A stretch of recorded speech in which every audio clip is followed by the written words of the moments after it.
from their perspective, they benefit from it, right? They probably benefit from it more than I do because these guys think that this is the only way to reach out to a broad audience. It's not. That used to be the case, but that's no longer the case, right?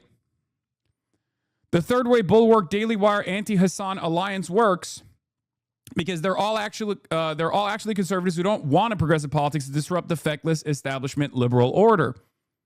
Nikki McCann Ramirez writes, "We will continue doing Hasan discourse until you are a desiccated husk being told that the next shitty candidate who loses to a fake Republican populace would have won if you had simply gone on my stream podcast show instead." So that's it. That's the problem. Okay? They want to put the toothpaste back in the fucking tube and they can't deal with it. So they're trying to at least yell at anyone who even looks in my direction, who looks in the direction of this community. They're trying to say, don't talk to this person. Do not talk to this person or we will come after you. Not realizing that every single time they do stuff like this, they end up boosting my profile and it backfires on them because it causes boomers, some of which will hate me, obviously the Fox News watchers, to look at what I have to say and go, yeah, I don't really agree with it. Whatever, who gives a shit? I'll forget about it and I'll move on. But it also causes boomers to look at what I have to say and go, actually, this person is not so crazy. I don't know why they are presenting him as crazy. I kind of agree with him. Okay? So they're putting more attention and more eyeballs and also causing people to negatively polarize against Fox News as well. John Favreau says, 0 people have tried to make Hasan Piker the spokesman for the Democrats. He showed up at one campaign event with one candidate in a primary and Saffrism interviews. What's embarrassing is the number of people on here treating him like he's a 2028 contender or the DNC chair. I said, I know no one asked me or cares about my opinion, but I don't want to be the spokesman for the Dems either.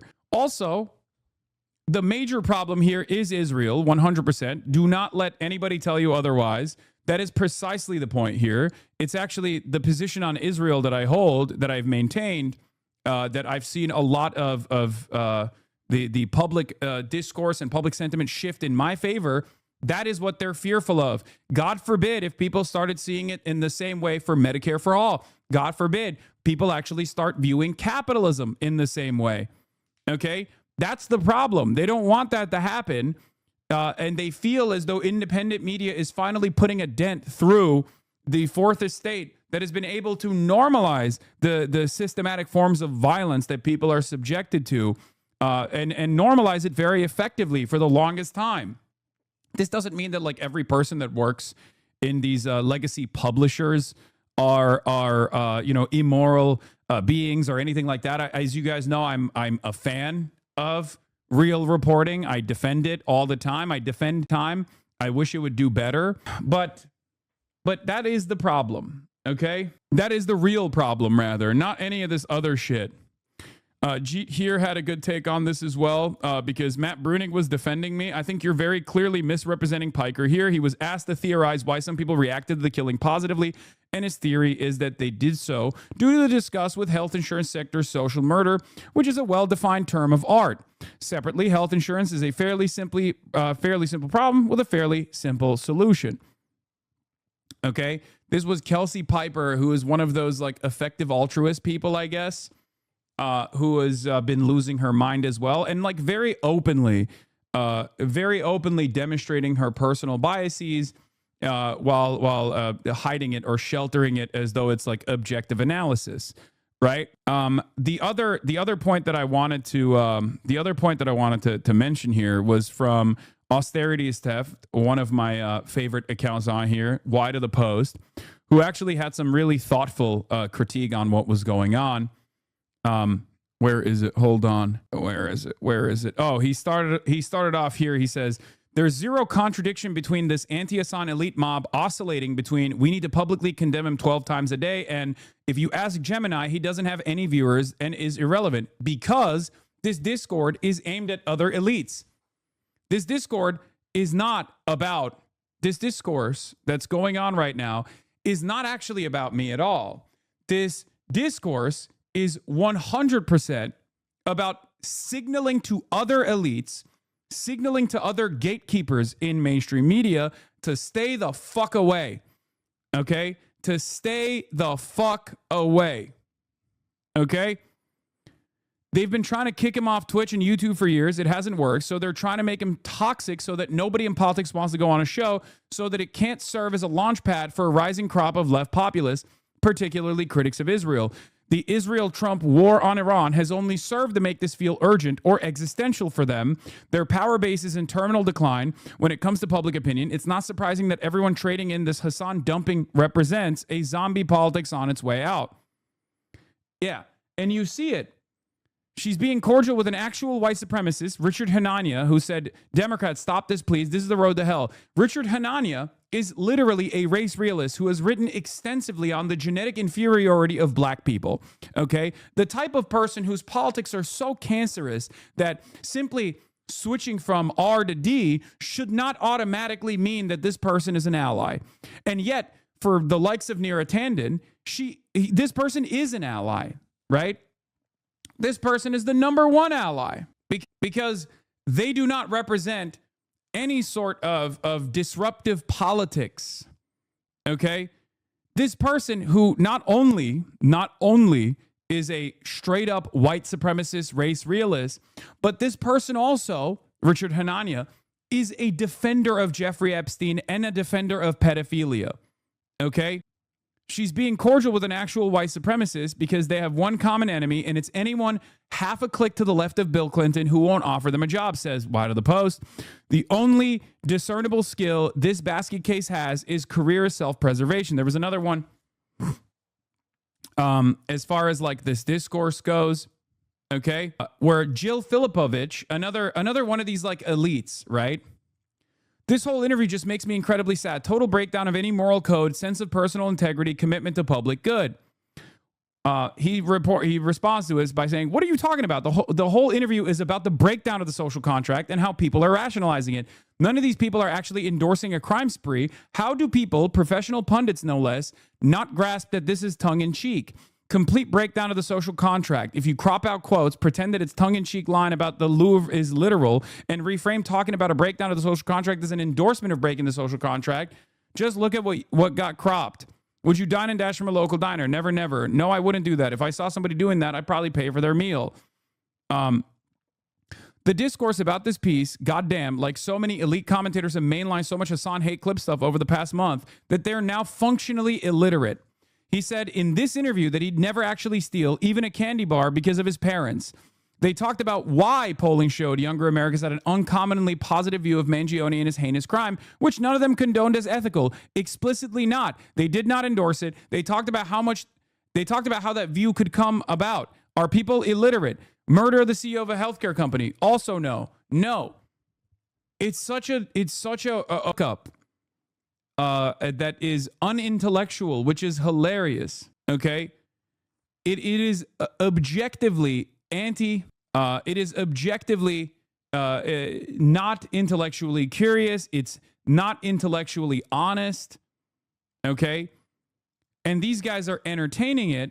Some of these people know better, and they're still entertaining it. And the reason for why they're entertaining it is because they have no other way to have a sincere conversation with an oppositional framework, okay? They don't. They know that the oppositional framework is actually generating a lot more, gaining momentum, right? Like people who are unbelievably critical of the current system that they exist under, the system of capitalism, they're terrified of it because their jobs rely on defending capitalism, right? They're writing fanfic now, Unc. Guys, you don't have to show me all the fucking dumb fucks, all right?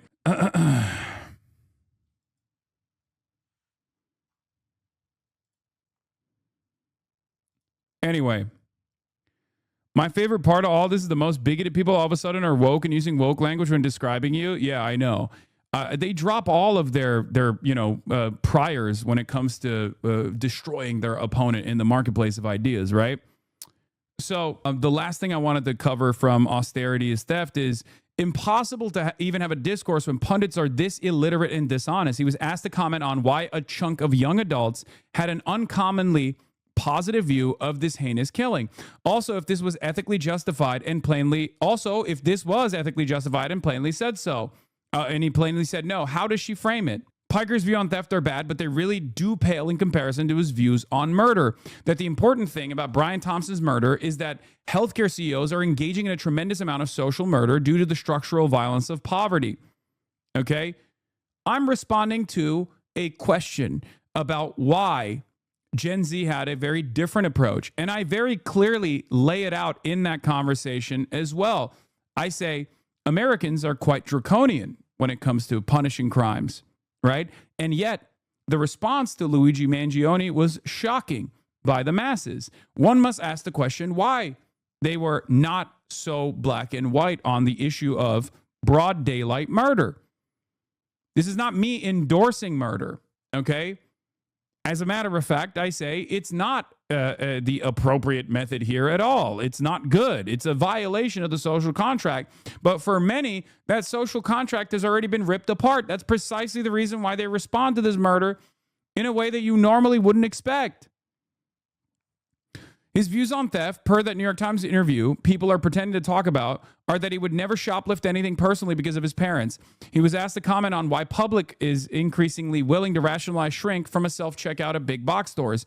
Hey, crazy idea, but maybe people are willing to rationalize theft from self-checkout machines because we've made the experience of buying something a totally depersonalized act of self-provided labor to get extorted by a tiny consortium of hyper-concentrated mega corporations. Pretty much every major big box retailer has been rethinking and getting rid of self-checkout machines as a result of this increasingly casual theft. And they say so openly, but if you say the same thing as Walmart, but are on the left, people funded by Walmart heirs attack you. Yeah, this was another one that I retweeted. Good morning. I'm an established political journalist, and I'm going to pretend like I don't understand context, hypotheticals, and moral relativity just so I can once again try to destroy Hasan Piker. I'm a very serious person whose opinion you should care about. Okay, so it's a totally idiotic exercise, and it literally, I tried to explain that it doesn't matter, but everyone assumes that their interlocutors are cynically saying certain things, not because they genuinely believe it. Okay, I must be saying this doesn't matter. This doesn't actually harm my bottom line or my goals here of reaching a broader audience and actually getting them to understand where I'm coming from. They don't get that. They think, oh, I'm just saying it because it's actually working. It's working. It's not. Even if you succeeded in successfully getting all these other mainstream outlets to be like, I don't want Hasan to be anywhere near us, it wouldn't work on, it wouldn't do anything. Are criminalized to shocking degrees to me, even in Europe, you know? And I guess I'm saying, like, maybe we are getting the lack of courage is maybe a rational response to the kind of the way these actions are treated in the popular consciousness as well as by the criminal justice system, but they shouldn't be. I want to get back a little bit to the anger underneath this. Like in 1965, CEOs were paid 21 times the average worker. In 2024, CEOs are paid 281 times the average worker. I feel like some of this is coming from a feeling of like the social contract is broken. And then there's also the slippery slope of what happens if we completely break the social contract and no one plays by the rules anymore. And I wonder where you two see the interplay of those two ideas.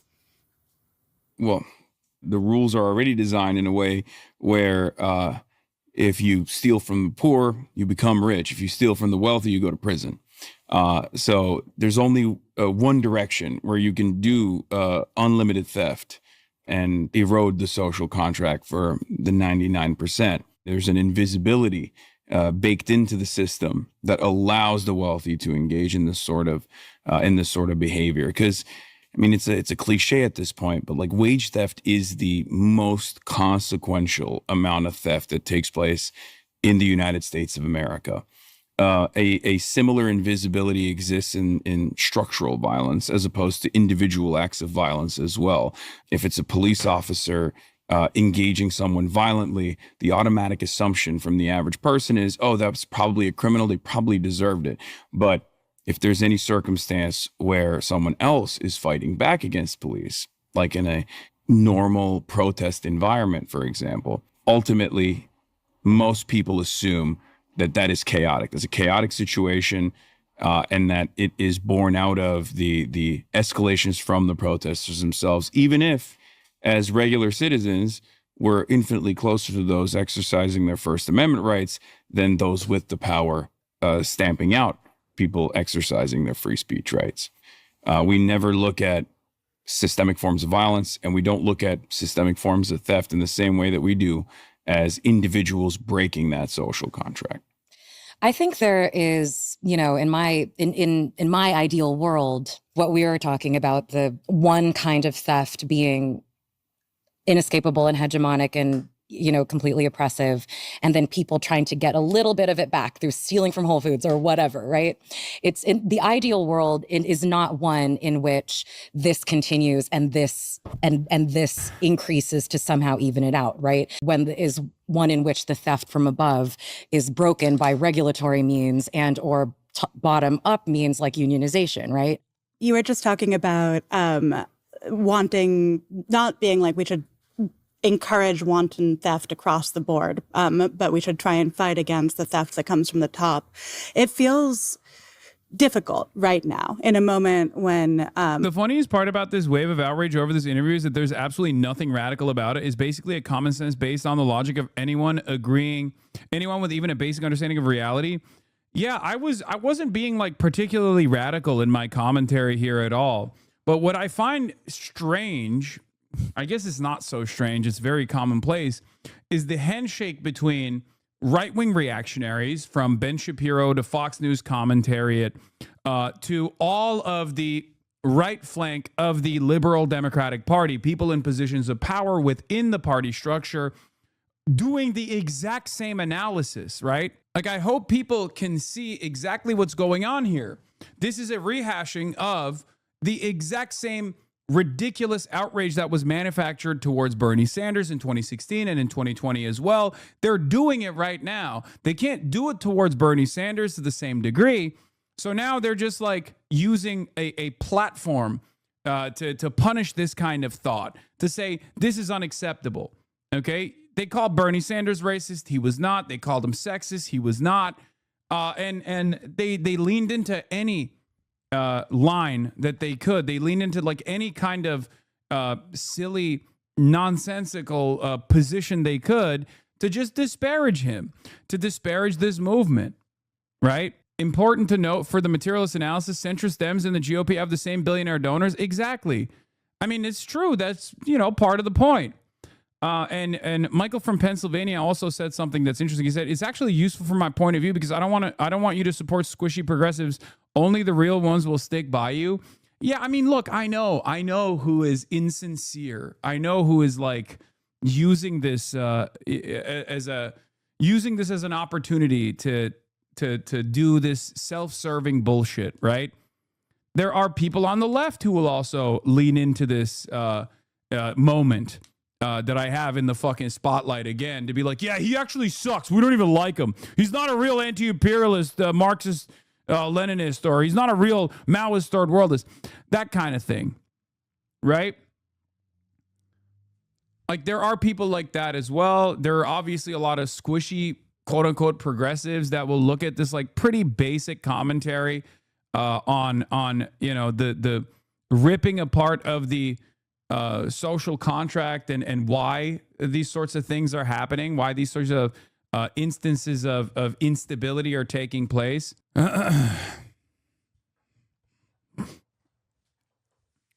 According to a recent study from Yale, there are 68,000 excess deaths per year that can be attributed to people who delay or avoid care because of their lack of health insurance. What do you attribute their deaths to? Magic? No, it's the structure of our healthcare system, right? The best posts, though, are the ones that just put your thoughts in quotation marks as though it makes it scarier. They sound incredibly normal just as a statement. About in an interview with the New York Times, Democrat influencer Hasan Piker explains why the United Healthcare CEO's structural violence may have justified his assassination. He calls the American criminal justice system draconian. I don't fucking understand. Like, I mean, they're trying to bastardize my take there. I'm not saying it justifies it. I'm just saying that from their perspective, the reason why they interpret it as such, as like revenge, is because they God, I hate when they call me a fucking Democrat influencer. It's so fucking annoying. I am not a Democrat influencer. Jesus Christ. So many people keep saying Democrat spokesperson. But yeah, ultimately, though, this is a disciplining exercise and it should be treated as such. That's precisely what this is. It's a way to signal to others, hey, you need to shut the fuck up. You can't say certain things. You can't think certain thoughts. And male Olivia Juliana. Okay, calm down, man. How dare you? Okay, chill the fuck out. Don't say stuff like that. That's messed up. Please don't do that. There are only two parties and they have to tie you to one of them. Yeah, except most people that are paying attention realize that there is like almost as much, if not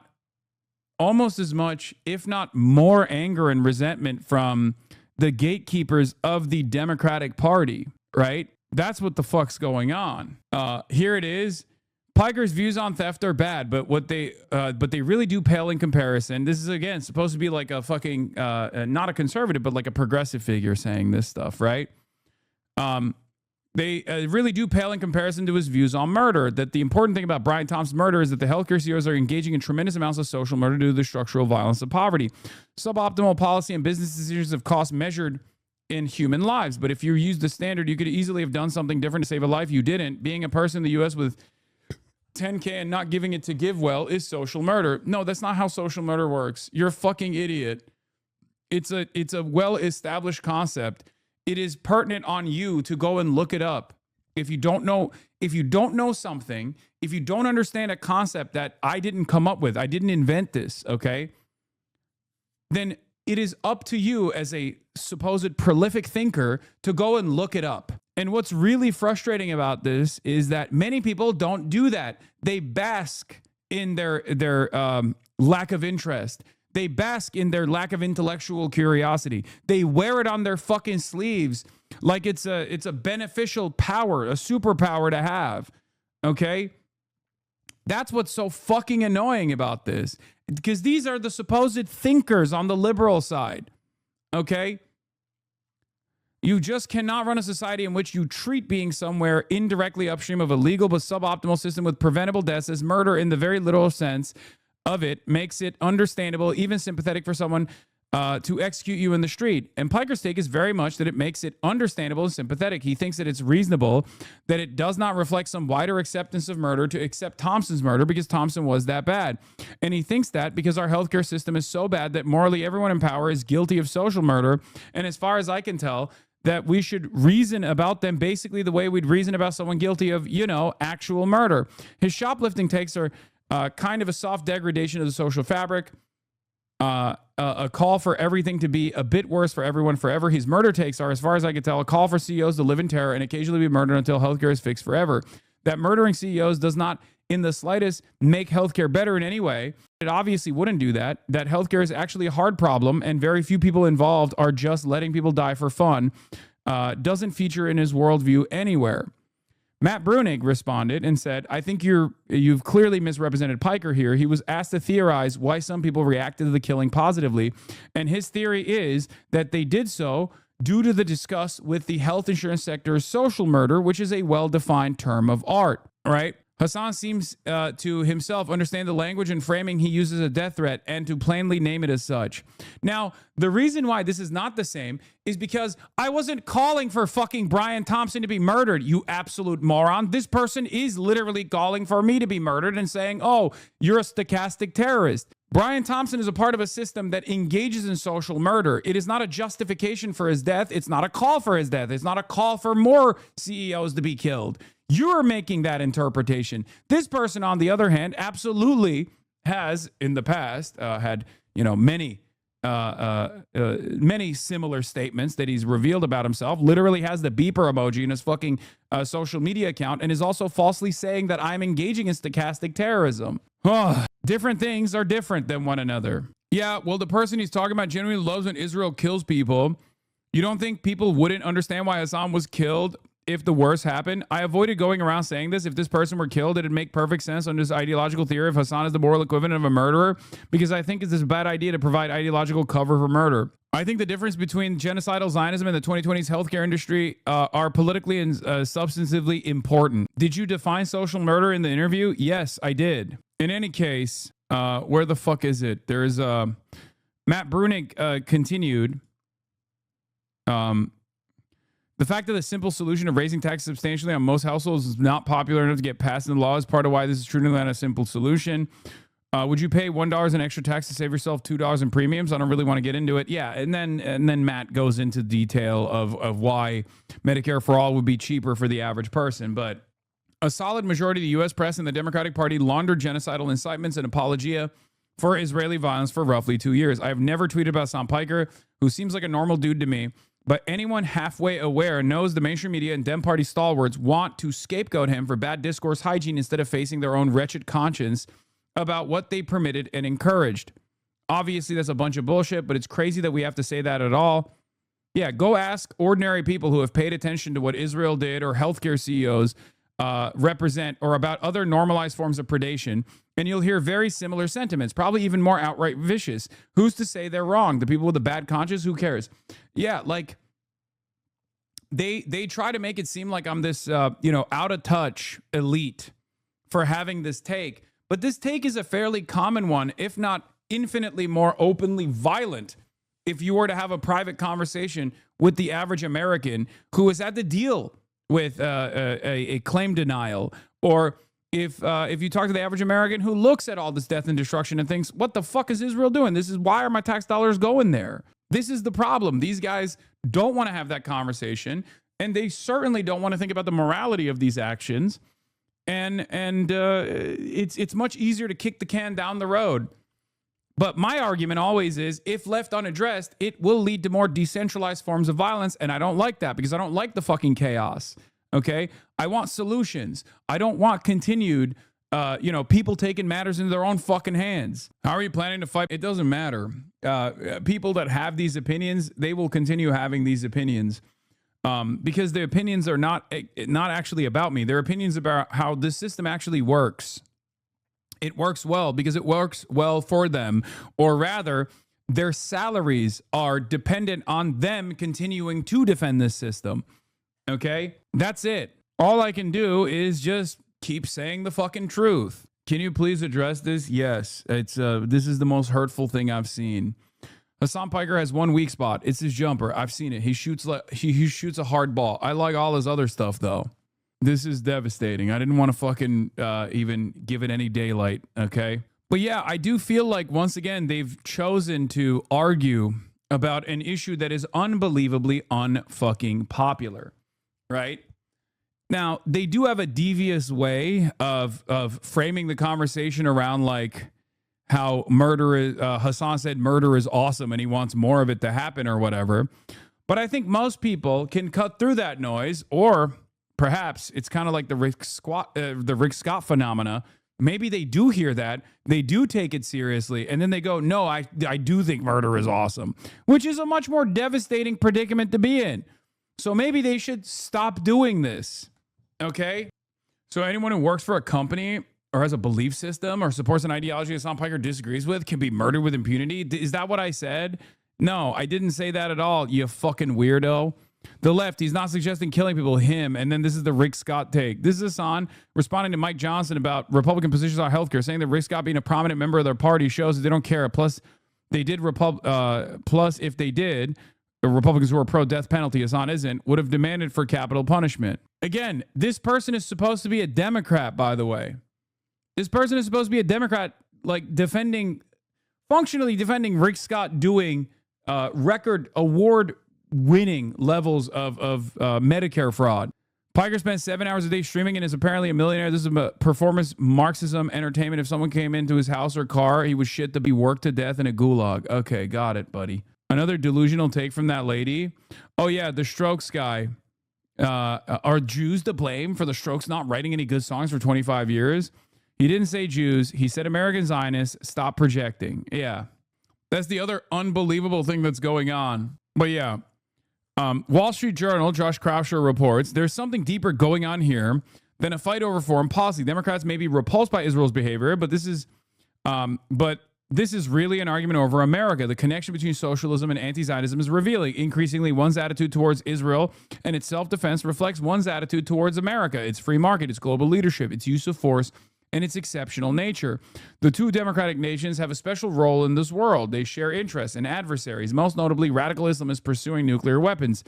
Sammy Gold responds to this and says, there's a very simple reason why socialism and anti-Zionism became married. The entire American establishment stood behind Israel and didn't allow for any peep of anti-Zionism to occur. No one made the case for liberal, center-left anti-Zionism, and the case can be made. This is part of it. Josh Shapiro was asked about you again. Jewish Insider, Pennsylvania Governor Josh Shapiro supports U.S. aid to Israel, but calls to use it as leverage. In an interview with Jewish Insider, Shapiro said he hasn't really thought about whether he would appear on Hasan Piker's stream, but he hasn't been invited. I mean, I see this as retreat, by the way, because Josh Shapiro is a fairly open defender of the state of Israel. I mean, he worked for the Israeli embassy in his youth. So for him to basically say, oh, I haven't really thought about appearing, but he's never invited me is a sign that even more moderate Democrats, prominent Democrats with ambitions of higher office are actually seeing the discourse and are not leaning into the most ridiculous framework. Anyway, but yeah, that's the point that we're at for some fucking weird reason. It's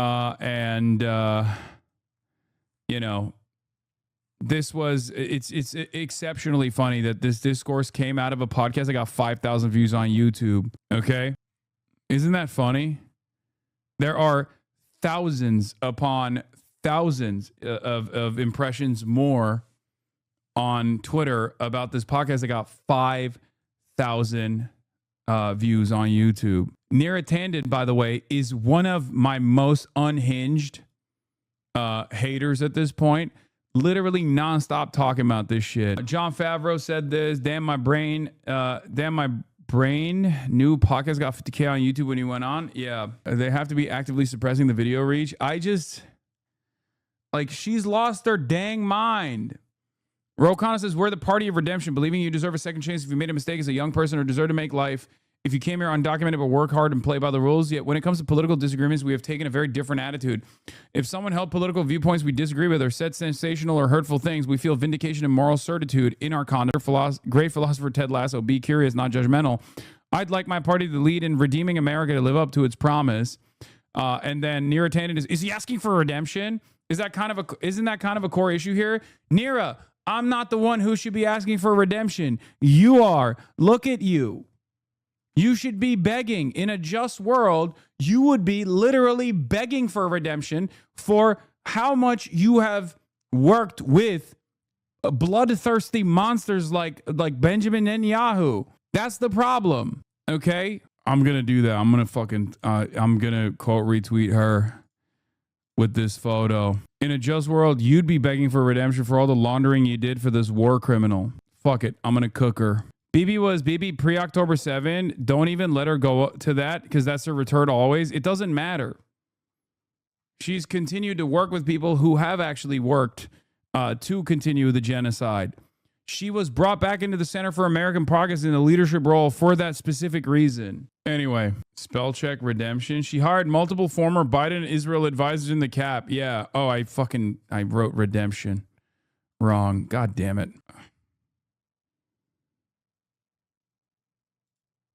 Okay. Including the numerous Biden Israel advisors you hired for cap on top of the numerous Biden Israel advisors you hired for cap. Yeah. He's not saying anything here that I didn't see coming from the people of every class, color, and creed all over the internet. This isn't his unique view. It was largely America's, which is ironic because that was the point I was fucking making, right? What the fuck? Why did redemption kick back? In a just world, you'd be begging for redemption for all the laundering you did for this war criminal on top of the numerous Biden Israel advisors you hired for cap. There you go. There you go. Fixed it. At DNC Big Dog, demand them release the autopsy while you're dragging them. Keyboard warrior, you ain't changing shit with tweets. Yeah, unlike you. A keyboard warrior criticizing another keyboard warrior with a much larger platform. If my statements are not changing anything about American political discourse as a political commentator who has clearly actually ruffled a decent number of fucking feathers here, what the fuck are you doing? Come on now. Come on now. Ha! Your strategy of pissing off every fucking elite neoliberal from the Democratic Party to the Republican Party is paling in comparison to my approach, which is to yell at you on your Twitch stream as I subscribe to the Piker Broadcasting Service. I don't live in your terrorist country. Oh, okay. Oh, well, thank you for your 11 months of support. Okay. He's a furry. His opinion is irrelevant. Yes. Thank you for your 11 months of continued support to the Piker Broadcasting Service. Okay. What the fuck? This tweet wasn't saved. Why? Here. Update again. Boom. Bro, why do you pay Hasan money if you don't like him, Lamau? Yeah. There's many such cases. But yeah. Big Pharma press release with Trump. Positive viral tweet about you. Yeah, I said this. If you steal from the poor, you become rich. If you steal from the wealthy, you go to prison. So there's only one direction where you can do unlimited theft and erode the social contract 9%. There's an invisibility baked into the system that allows the wealthy to engage in this sort of behavior. Because I mean, it's a cliche at this point, but like wage theft is the most consequential amount of theft that takes place in the United States of America. Yep. But yeah, I welcome everyone that is new, that's coming into the broadcast, following for the first time ever, to subscribe. I like him not just worshiping every single thing he do, clowns. Wait, what? I like him not just worshiping every single thing he do. Wait, what worship? Who the fuck asked you to worship anything? You just are shit talking in my chat on my Twitch stream about me fucking responding to Neera Tanden, who is, you know, somewhat of a key figure in the Democratic Party with profound power. I didn't say worship me. I was just making fun of you engaging in something that is infinitely more futile than what I'm doing.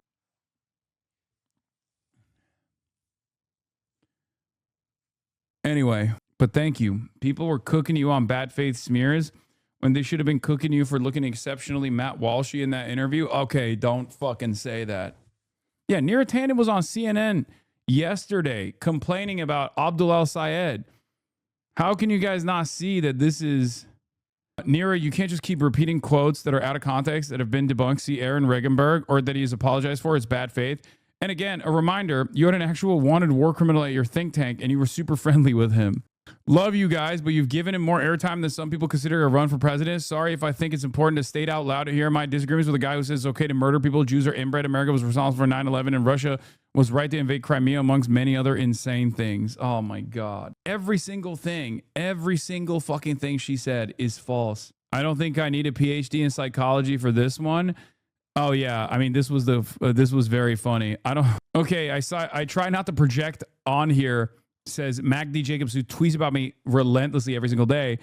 I try not to project, but now I can objectively say he sounds exactly like my ex-husband, because this is exactly what my ex-husband has literally said. Why would anyone demand Democrats be in a relationship with someone who sounds like my psychopathic ex-husband? Why? Ask him what he thinks about Ted Kaczynski next. I'm sure it will be illuminating. I'm not triggered per se. But I do have a distinct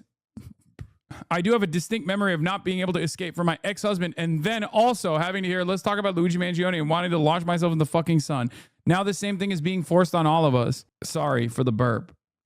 I'm not triggered, but I am absolutely triggered. I think we oftentimes forget how much of the anger and resentment that people have towards someone like myself is just around the optics. Like, I remind them of their ex-boyfriend or their ex-husband or someone who was mansplaining to them in college.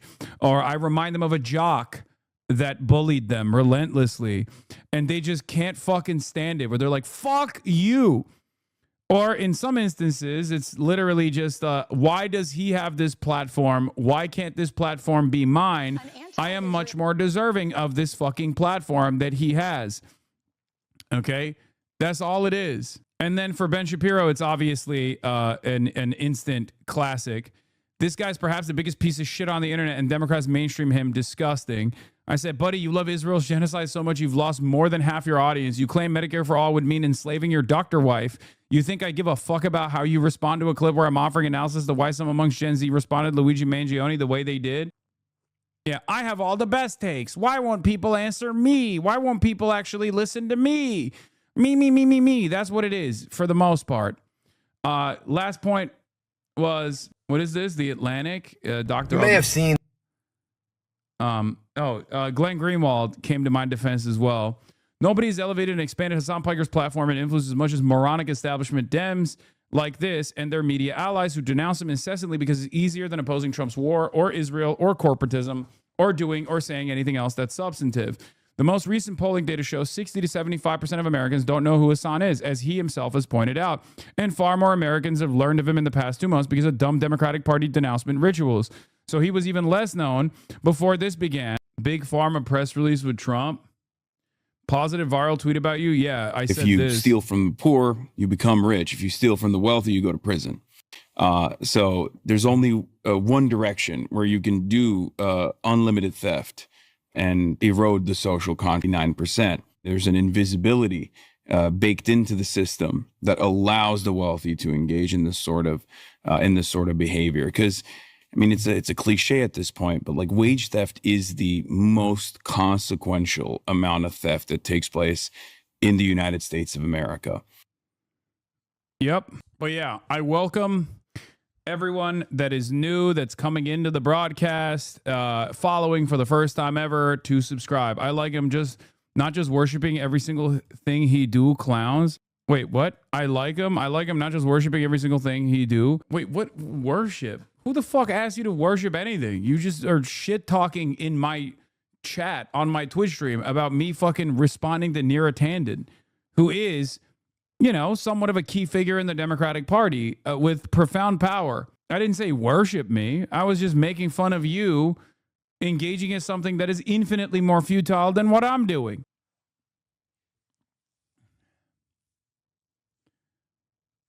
Anyway, but thank you. People were cooking you on bad faith smears when they should have been cooking you for looking exceptionally Matt Walshy in that interview. Okay, don't fucking say that. Yeah, Neera Tanden was on CNN yesterday complaining about Abdul El-Sayed. How can you guys not see that this is... Neera, you can't just keep repeating quotes that are out of context that have been debunked. See Aaron Regenberg, or that he's apologized for. It's bad faith. And again, a reminder, you had an actual wanted war criminal at your think tank and you were super friendly with him. Love you guys, but you've given him more airtime than some people consider a run for president. Sorry if I think it's important to state out loud to hear my disagreements with a guy who says it's okay to murder people. Jews are inbred. America was responsible for 9/11 and Russia was right to invade Crimea, amongst many other insane things. Oh my God. Every single fucking thing she said is false. I don't think I need a PhD in psychology for this one. Oh yeah, I mean this was very funny. I try not to project on here, says Magdi Jacobs, who tweets about me relentlessly every single day. I try not to project, but now I can objectively say he sounds exactly like my ex-husband because this is exactly what my ex-husband has literally said. Why would anyone demand Democrats be in a relationship with someone who sounds like my psychopathic ex-husband? Why? Ask him what he thinks about Ted Kaczynski next. I'm sure it will be illuminating. I'm not triggered per se. Ugh. But I do have a distinct memory of not being able to escape from my ex-husband and then also having to hear, let's talk about Luigi Mangione and wanting to launch myself in the fucking sun. Now the same thing is being forced on all of us. Sorry for the burp. I'm not triggered, but I am absolutely triggered. I think we oftentimes forget how much of the anger and resentment that people have towards someone like myself is just around the optics. Like I remind them of their ex-boyfriend or their ex-husband or someone who was mansplaining to them in college, or I remind them of a jock that bullied them relentlessly and they just can't fucking stand it, where they're like, fuck you. Or in some instances, it's literally just, why does he have this platform? Why can't this platform be mine? I am much more deserving of this fucking platform that he has. Okay? That's all it is. And then for Ben Shapiro, it's obviously an instant classic. This guy's perhaps the biggest piece of shit on the internet, and Democrats mainstream him. Disgusting. I said, buddy, you love Israel's genocide so much you've lost more than half your audience. You claim Medicare for all would mean enslaving your doctor wife. You think I give a fuck about how you respond to a clip where I'm offering analysis to why some amongst Gen Z responded to Luigi Mangione the way they did? Yeah, I have all the best takes. Why won't people answer me? Why won't people actually listen to me? Me. That's what it is for the most part. Last point was, what is this? The Atlantic? Dr. You may have seen. Glenn Greenwald came to my defense as well. Nobody's elevated and expanded Hasan Piker's platform and influence as much as moronic establishment Dems like this and their media allies who denounce him incessantly because it's easier than opposing Trump's war or Israel or corporatism or doing or saying anything else that's substantive. The most recent polling data shows 60 to 75% of Americans don't know who Hasan is, as he himself has pointed out. And far more Americans have learned of him in the past 2 months because of dumb Democratic Party denouncement rituals. So he was even less known before this began. Insanely pointless shaming routine. Democrats constantly say they want the left's Joe Rogan, but they can't stand anything or anyone. They can't completely control and force the parrot Dem establishment propaganda, which is one big reason they drove Joe Rogan away in the first place. That's why they financed the lamest, most banal, and most compliant partisan drones like David A. Pacman, and then are befuddled that it doesn't work. Dems keep talking about Hasan Piker because they have nothing else to offer. Yeah, politicians will leap to defend an ICE agent killing an innocent protester and then clutch their pearls at Americans' growing indifference to a healthcare CEO getting shot. How do you expect us to appreciate the sanctity of life when America funds a genocide and bombs schools and kills their own citizens? Exactly. But good luck to the Democratic Party on their endeavors to platform the appropriate independent media figures. I saw, contrary to what people say about me, George Soros, unironically, or not George Soros, but Alex Soros, actually had some choice words. Alex Soros said, where is it? Let me see if I can find it. Alex Soros said, there is already. We can do better than a Joe Rogan on the left, and we have. They're called Midas Touch, and they're outperforming every benchmark. Congrats, guys. So I guess I won't be receiving that fucking those Soros books anytime soon. I've been following Alex Soros on Instagram, where he follows me back, actually, for quite a while now. So this was a devastating blow to my confidence and also my future endeavors as a recipient of Soros bucks. Third Way saying you make them look smarter. Every day Hasan Piker makes Third Way look smarter. Yeah, no, definitely. Drop him a DM. Yeah. Anyway, if we're going to talk about the actual issues that I am constantly yelling about, which we will get back to in a second, the Democrats are cooked, and they know that they're cooked, and that's probably the reason why they don't want to talk about those issues at all, and instead spend a good deal of time talking about me instead, and that is where we're at. But does he press? Okay, sure. This was WNYC Studios is supported by Odoo. Brian Lehrer did a show segment with Daniel Denvir, who has written about me, who I've known for a while now. He's a brilliant guy, where he had a debate about little old me. We're going to be listening to this, or at least some choice words, choice parts of this conversation against Jonathan Cowan, co-founder and president of the centrist think tank Third Way, and Daniel Denvir, journalist and host of the Jacobin podcast, The Dig, author of The All-American Nativism by Verso Books, addresses Piker's statements and a debate on whether or not politicians should interact with him, and more broadly, if he belongs in the Democratic coalition. When you buy business software from lots of vendors, the costs add up and it gets and Carl Spot look to appear on Hasan Piker's Twitch stream or include him as a surrogate at campaign rallies. For those not familiar, Hasan Piker is a 34-year-old leftist Twitch streamer touted as a potential Joe Rogan of the left, that is, the host of a show that reaches millions of young voters, especially young men, who get their politics from podcasts and things like Twitch streams rather than conventional news media. Like Rogan, Piker's audience of an estimated 3 million swings young and swings male, seemingly ripe fruit for Democrats looking to win back a swath of party defectors. The problem for the party is that Piker is very outspoken. Sometimes get him labeled misogynist, racist, anti-Semitic, and anti-American. In a minute, we'll play a few examples and debate two questions. Is Hasan Piker a hater or a truth teller? And just strategically, is it smart for Democrats to go on his show or smarter to stay away? But here's a little more background. Early this month, Michigan Senate candidate Abdul El-Said, running in the Democratic primary, campaigned with Piker at the University of Michigan and Michigan State. El-Said's campaign said the rallies drew more sign-ups than any other event of his campaign.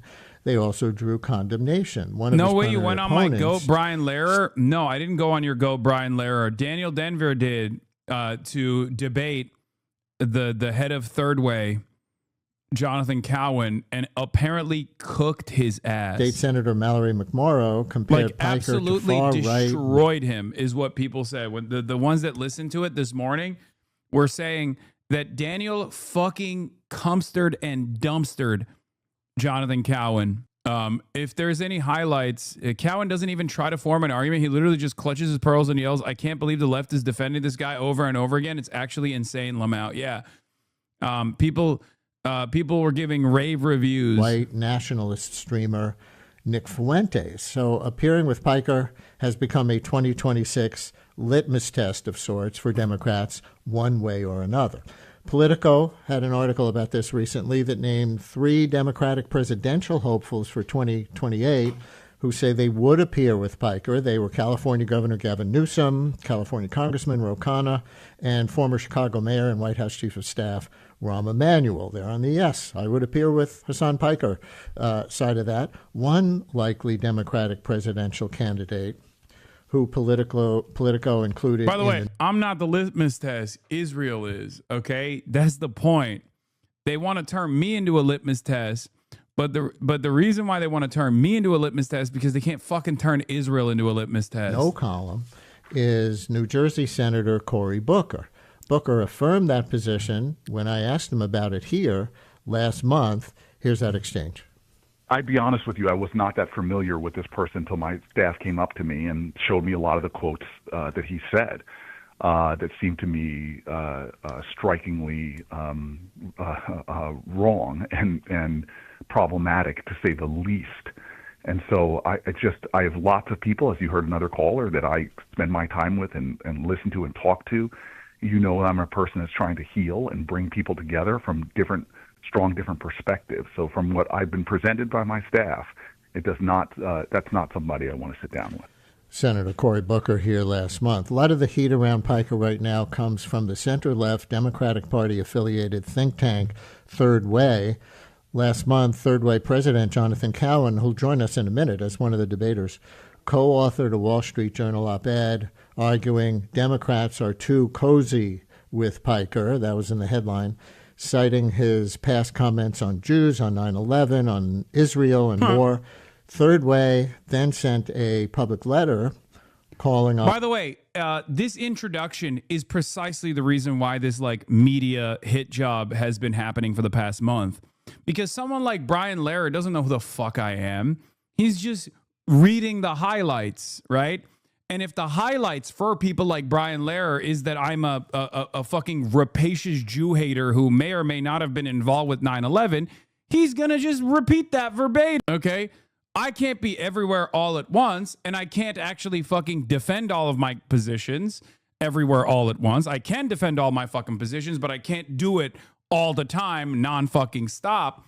So the expectation is that even those who are stand-in, those who are engaging in this conversation, like Daniel, is that the positions are presented in the most indefensible format possible, so that people that don't know the full context of all of the smears look silly in their attempts to defend. Except Daniel obviously cooked here, so let's get into it. Stepping away from the country Campaign, pretty much. You got Fox News and corporate Democrats, AIPAC, ADL, Third Way, all of my enemies, all of the people whose politics I find to be repulsive, all these undemocratic forces in this country, all these fascist forces in this country are screaming from the rooftops. And now that you have that much context, let's hear some of what Piker actually says about the issues